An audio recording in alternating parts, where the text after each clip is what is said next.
창세기 4장 9절로 12절까지의 말씀입니다.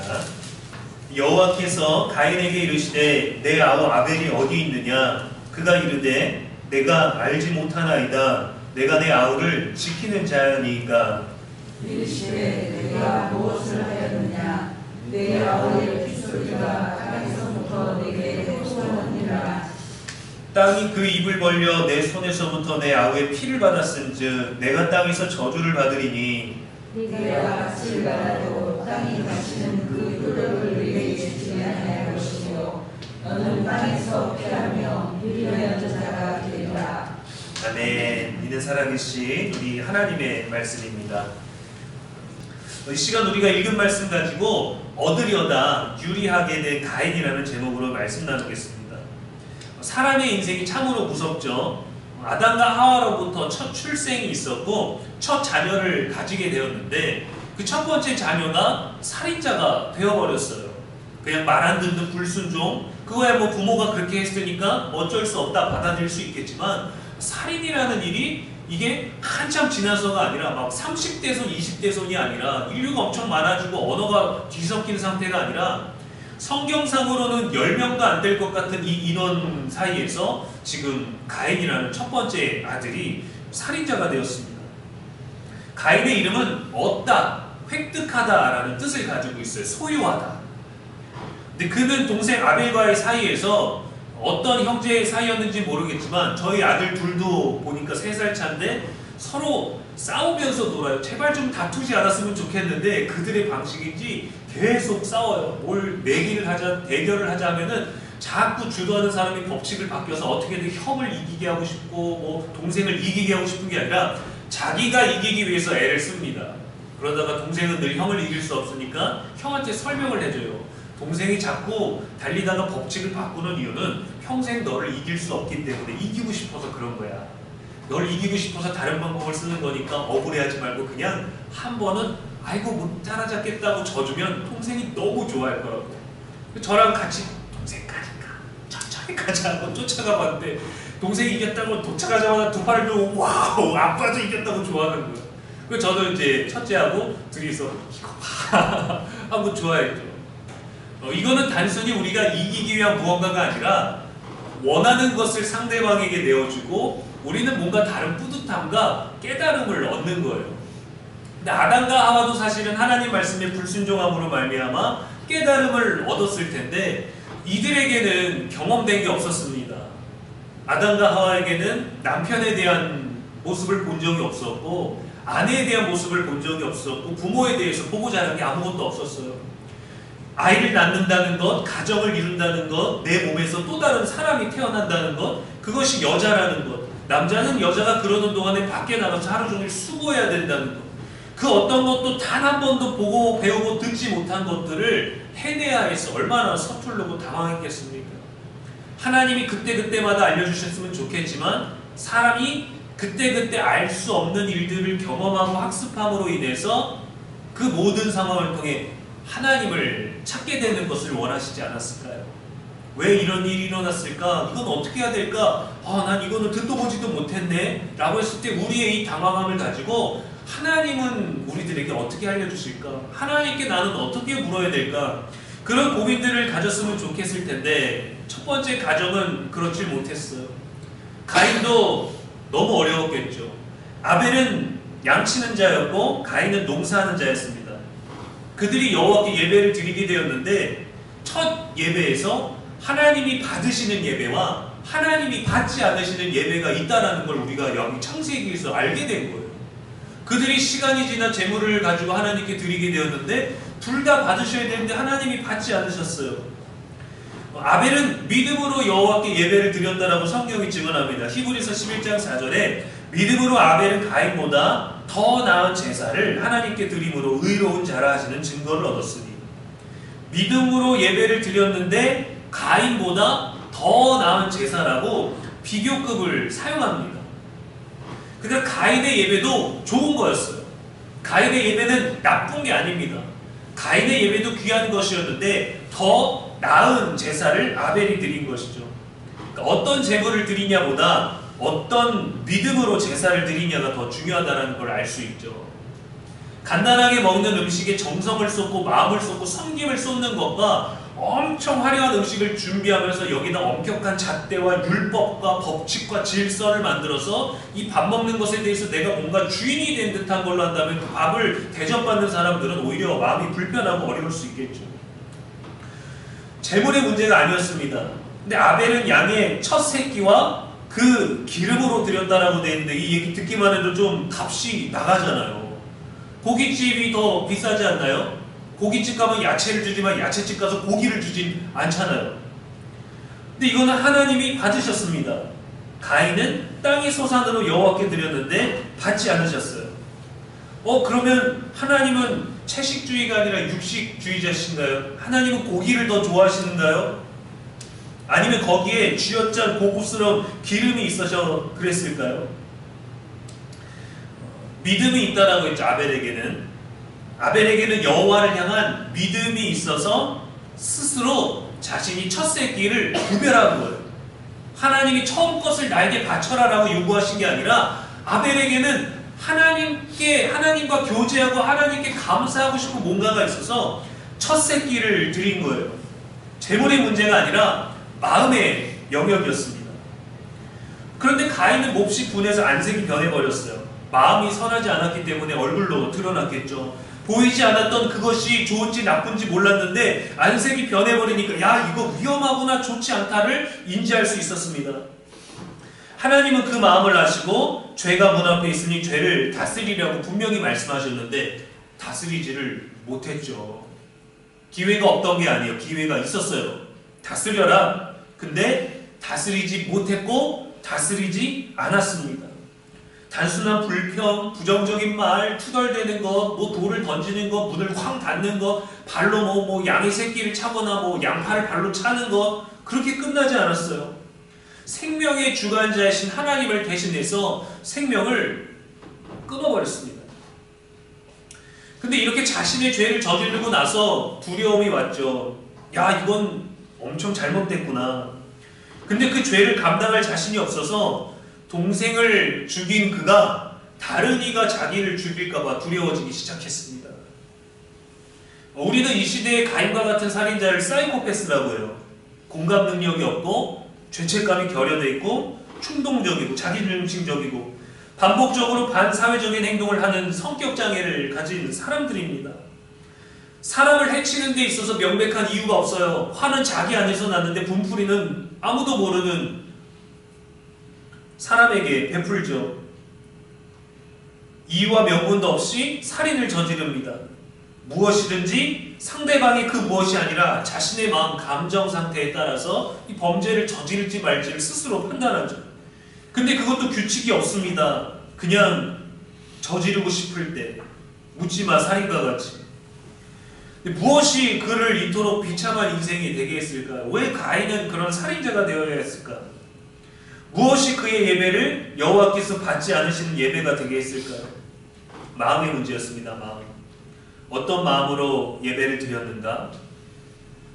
그래서 우리는 신앙생활을 하면서 아주 특별하고 은혜롭고 뭔가 아주 감동적인 한 번의 예배를 기억할 때가 있습니다. 근데 그런 게 아니라 계속해서 마음으로 드리는 모든 예배가 우리를 더 나은 사람이 되게 하는 예배로 드려야 된다는 거예요. 하나님께 드림이 되는 예배를 해야 합니다. 하나님께 온전히 나의 기쁨, 나의 슬픔, 나의 상한 심령, 나의 모든 것을 하나님께 드리는 온전한 예배가 되어야 되는 거예요. 아마도 가인이 드리는 예배는 드리는 예배가 아니라 얻으려는 예배가 아니었을까요?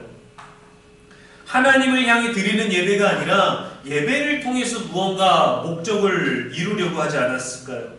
예배 자체가 은혜인데 예배를 통해서 무언가를 얻고자 하는 마음. 아벨은 자신에게서 가장 좋은 거를 드렸고 가장 소중하게 느끼는 첫 새끼와 기름을 드렸습니다. 이건 하나님이 원하시는 항목 리스트가 정해져 있던 게 아니에요. 아벨의 마음이 그랬던 거예요. 아벨의 마음이.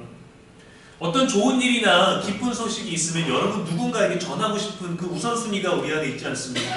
가족에게, 남편에게, 아내에게, 부모에게, 누군가에게 전하고 싶은 내 안에 기쁜 소식들이 있어요.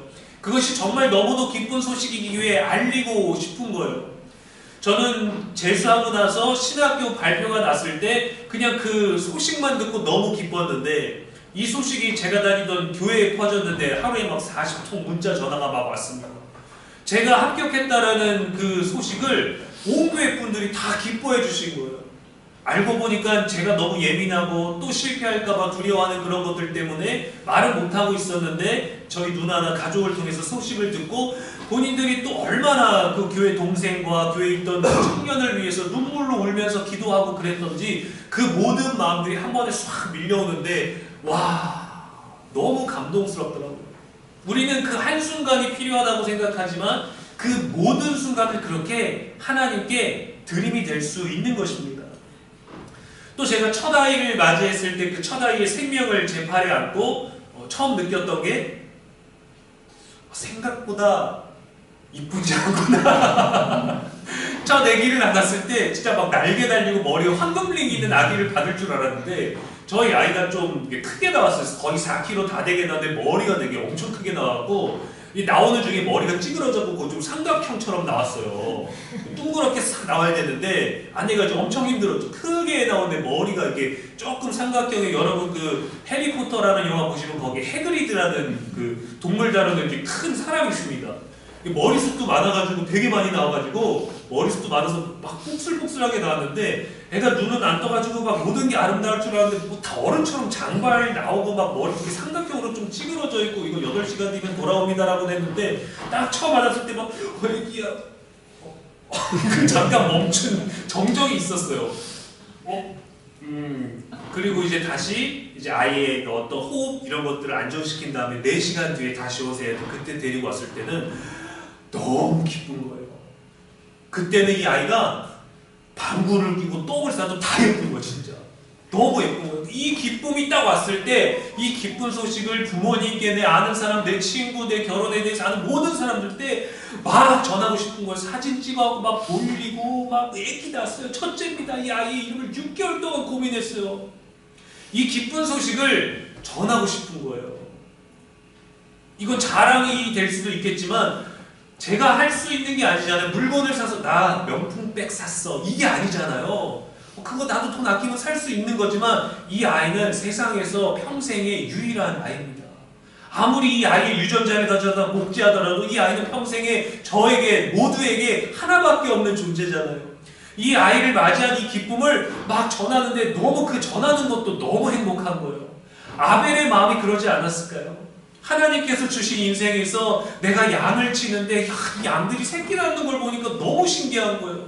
첫 번째 양이 새끼를 낳았을 때도 너무 행복하고, 두 번째 날 때도 너무 행복하고, 야 얘는 점이 다르네, 생김새가 다르네, 다리 길이가 다르네, 나오는 소리가 다르네, 다리 모양이 다르네, 모든 게 다른 걸 보면서 얼마나 아벨의 마음이 기뻤을까요? 그래서 그 기쁨을 온 마음을 담아서 첫 새끼와 기름을 하나님께 드린 거예요. 이게 귀한 게 아니라 내가 지금 살고 있는 내 삶이 너무 감격스러워서 거기서 가장 좋은 첫 번째 기쁨을 하나님께 드렸기 때문에 하나님 받으신 거겠죠. 아벨은 얻으려고 했던 게 아니라 드리고 싶었어요. 하나님이 주신 것, 내 힘으로 낳을 수 없는 것, 내가 부자가 되고 싶고 양이 재산이니까 야 너 오늘 2마리 낳고 넌 3마리 낳고 넌 3시간마다 1마리씩 낳아, 이게 되면 누가 감사할 수 있겠어요. 그러나 생명 하나가 태어났는데 저희 아이 낳았을 때도 귀 2개 있는 거 확인하시고요, 콧구멍 2개인 거 확인하시고요, 손가락 10개 확인하시고 발가락 10개 확인하세요. 아이 뭐 당연한 걸 묻나? 당연한 게 아닌 거예요. 손가락이 붙어 있기도 하고 귀가 막혀 있기도 하고 당연한 게 아닌 일들. 근데 그 당연한 걸 너무 당연하게 받아들이면서 그래도 오게 되는 그 감격을, 그 순간을 지금도 잊지 못하는데, 아벨의 기쁨도 그렇겠죠. 어떻게 보면은 이 출산과 해산의 그 모든 것들을 경험하는 첫 번째 목축업의 인물이 아니겠습니까? 그래서 하나님께 그걸 드리는 자체가 너무 기뻤던 거예요. 일상에서 수고하고 애쓰는 것을 통해 얻는 것도 귀하지만 생명은 우리가 노력으로 얻어지는 게 아니지 않습니까? 우리가 더욱더 수고하면서 애써서 더 많은 것들을 얻고 누려야 되겠다라고 생각하지만 그 아이를 맞이하는 순간은 내가 더 열심히 살아야 되겠다라는 그 인생의 목적이 주어지잖아요. 어떤 가족이든 고마운 일이든 누군가 날 도와줬던 그 인생의 한순간이 나의 삶을 살게 하는 것입니다. 아벨은 그러한 마음이 있었기 때문에 첫 새끼를 드렸고 드리는 예배였어요. 근데 가인은 그의 이름처럼 얻다, 획득하다, 소유하다 라는 것처럼 하나님으로부터 제사를 통해 뭔가를 더 얻으려고 하지 않았을까요? 뭔가 소유하려고, 뭔가 좀 더 얻어보려고 하지 않았을까요? 예배를 드렸으니까 복을 좀 주시죠. 예물을 드렸으니 좀 갑절로 주시죠. 내가 헌신했으니 사람들 말고 신만이 내게 해줄 수 있는 뭔가 특별한 걸 주십시오. 드리는 마음의 제사가 아니라 얻으려는 마음의 제사였기 때문에 그가 땅의 소산으로 얻은 아무리 많은 곡식을 하나님께 드렸어도 그의 마음은 드리는 예배가 아니라 얻으려는 예배이지 않았을까요? 예물 때문이 아니라 마음 때문에 하나님은 기뻐 받으시지 않으셨습니다. 자신의 제사가 거절됐을 때 가인은 자신의 마음을 돌아보지 않았어요. 자신에게 밀려온 분노를 가지고 그냥 갔습니다. 아벨 때문은 아니었어요. 근데 자신이 해야 할 수 있다라고 판단되는 약자는 아벨밖에 없었던 거겠죠. 부모에게 표출할 수 없었겠죠. 자기와 동등하게 했지만 자기와 동등한 결과를 얻지 않은 동생을 했던 겁니다. 아벨과 얘기하지도 않았고 아벨에게 따지지도 않았고 형으로서 혼내지도 않았고 그런 질서도 알 수 없었고 그냥 그가 할 수 있는 건 쳐 죽이는 거였어요. 그리고 하나님께 저주를 받습니다. 그 땅에서 노력해도 효력을 주지 않을 것이며 땅에서 피하여 유리하는 자가 되리라. 떠돌아다니는 인생. 그의 부모도 복받은 인생이었는데 하나님과 함께하는 인생이었는데 저주받은 인생으로 나락되었죠. 첫 아들도 이렇게 되고 둘째 아들도 목숨을 잃었고 인생은 여러분 우리들에게 얼마나 괴롭고 슬픈 일입니까? 내 뜻대로 되지 않을 때, 내 기대대로 되지 않을 때, 내 노력대로 되지 않을 때 우리 인생은 얼마나 힘들어요. 근데 오늘 오전에 목사님께서 말씀해 주셨듯이 한 이제 성인의 얘기를 해주셨잖아요. 우리에게 주어진 일에 대해서 한탄하고 원망하고 남탓하는 게 아니라 어떻게 우리는 반응할 것인가? 어떻게 우리는 소망을 가져야 되지 아니하겠느냐? 이것이 우리의 답이 되어야 되지 않겠습니까? 가인이 원했던 건 얻는 거예요. 소유하는 거예요. 근데 아무것도 소유하지 못하고 잃어버리고 동생도 부모도 살던 땅도 잃어버리고 유리하는 인생이 되어버렸습니다. 성경은 이러한 인생을 뭐라고 얘기하냐면은 여호와를 떠난 인생이라고 해요. 창세기 4장 16절에 가인이 여호와 앞을 떠나 에덴 동쪽 노 땅에 거주하더니 여호와를 떠난 인생이라고 합니다. 여호와에게 머문 인생이라면 우리 안에 죄책감, 죄는요 여러분 단순히 심리적인 게 아니에요. 죄는 객관적인 겁니다. 죄를 짓거나 죄가 있을 때 사람은요 불편하게 돼 있어요. 그래서 뻔뻔해지려는 겁니다. 그래서 당당해지려고 하는 거예요. 근데 원래 본디 양심은 죄를 지었을 때 죄책감, 불편함이 와서 이 문제를 해결하기 위해 용서와 자비를 구하게 되어 있는데 인생을 살다가 사람 사이에 비교되는 더 나은 인생, 더 낫지 못한 인생들이 있다 보니까 굽힐 때와 굽히지 않을 때를 구별하기 시작했죠. 가인이 아벨을 친 것처럼 우리도 선택적으로 우리보다 강한 사람이 아니라 약한 사람에게 무언가를 할 수 있다라고 판단을 해서 그러한 것들 때문에 때로는 이 양심이라는 것을 내가 거슬러서 조종할 수 있겠구나라는 인류의 방향들이 만들어진 것 아니겠습니까? 가인은 여호와를 떠나서 성을 쌓았어요. 자신을 위해서 성을 쌓고 문명을 시작했죠. 위대한 인물은 맞습니다. 그러나 여전히 하나님께 영광 돌리지 못하고 거기서라도 하나님과의 친교를 시작했더라면 됐을 텐데 거기서 회개하고 다시금 하나님의 이름으로 뭔가를 하면 될 텐데 그 성의 이름을 아들의 이름으로 이름하여 에녹이라고 했습니다. 가인에게도 아들 에녹이 귀했겠죠. 얼마나 귀했으면 실패한 인생에 자신의 이름을 걸지 못해서 자신의 아들의 이름으로 성을 짓고 인류의 문명을 시작했겠어요. 농업, 철기, 음악, 문화, 다양한 모든 것들이 가인의 후손들을 통해서 문명이 많이 일어났습니다. 성경은 그걸 기록하고 있거든요. 위대한 업적을 기리면서 그 인물의 이름으로 지역을 명칭하거나 역사적인 의미를 부여하고 명명하는 경우들이 많습니다. 여호와를 떠난 인생에서는 이것들이 명예로운 일이 되어버렸죠. 사람을 존중하고 그 사람을 기리는 것들도 맞습니다. 옳습니다. 좋은 일입니다. 그러나 여호와를 떠난 인생은 마음이 다른 거예요. 우리도 비슷할 겁니다. 여전히 소유하고 싶죠. 여전히 더 많이 얻고 싶죠. 가인이 하나님을 떠날 때 얼마나 많이 원망했겠습니까? 에덴 동산에서 쫓겨난 실패한 자신의 부모를 보면서 형인 자신보다 더 인정받은 동생을 보면서 자신의 예배를 받지 않았던 여호와 하나님을 보면서 얼마나 많이 미워하고 원망하고 그 이름으로부터 벗어나고 싶었겠어요. 그러나 우리는 이러한 인생의 결과가 하나님을 대적하는 삶이 된다는 것을 잘 알고 있지 않습니까? 그래서 한편으로는 가인의 길은 가면 안 된다라고 생각하지만 때로는 가인이 공감되기도 해요. 가인의 마음. 그가 대체 뭘 할 수 있었을까? 이 사람의 인생이 있기 때문에 우리는 드리는 예배에 집중하고 우리는 살인을 저지르면 안 되고 회개하고 죄를 다스려야 되는 그 기회를 얻었지만 가인의 인생은 얼마나 괴로웠을까? 어쩔 줄 몰랐을까?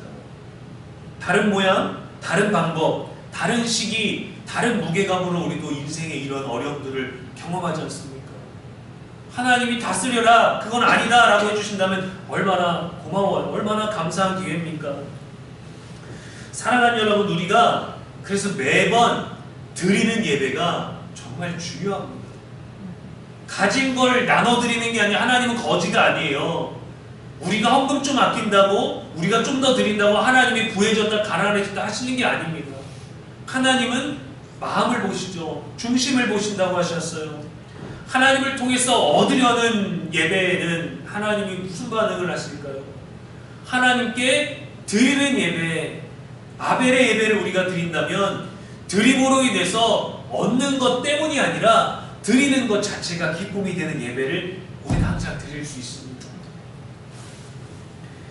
얻으려는, 획득하려는 가인의 예배가 아니라 온전히 기쁨으로 나누고 싶고 드림이 되는 예배가 저와 여러분에게 있게 되기를 주님의 이름으로 간절히 축원합니다.